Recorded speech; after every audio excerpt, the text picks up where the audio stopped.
जब भी पूजा हम व्रत करें, अनुष्ठान करें, तो हमने शेरों वाली की प्रतिमा पूजा में रख ली। सब रखते हैं घर में। पूजा में मूर्ति कितनी बड़ी रखनी चाहिए? इतनी बड़ी, लास्ट अंगुष्ठ के बराबर, इससे बड़ी ना रखो कभी भी। और तो शेरों वाली की हमने मूर्ति लगा दी, पूजा करी, उसके साथ में एक निराकार पिंड भी बना के रखो। अच्छा जी बताओ, नौता कौन कौन नहाई है?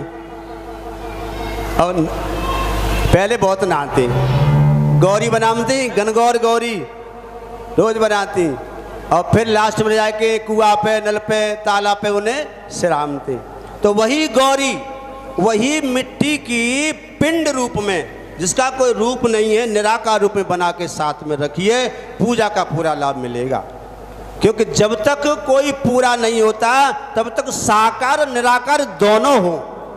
इसीलिए गणेश की पूजा हम कराते हैं। गणेश जी रखते हैं सूंड वाले, और एक सुपारी के भी बना के, मिट्टी के भी बना के रखते, वो पिंड रूप है, वो निराकार रूप है।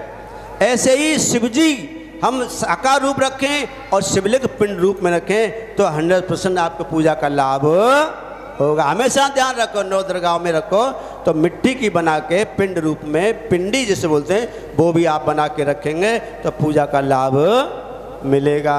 कैसी बात रही?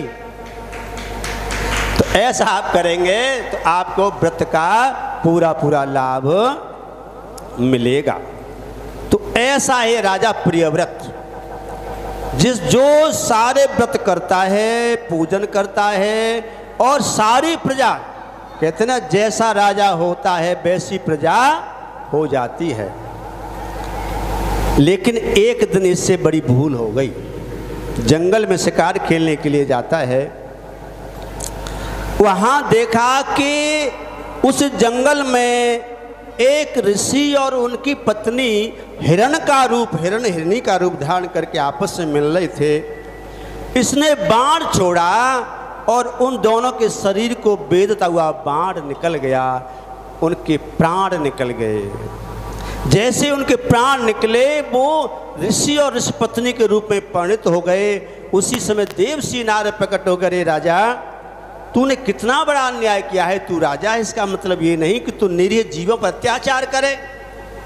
तूने इन बेबस जीवों पर इनको मार दिया, कितना जघन्य पाप किया है।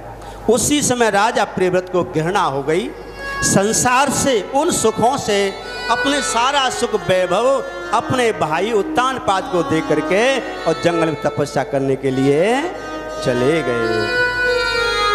अब अयोध्या के राजा हैं उत्तानपाद, बहुत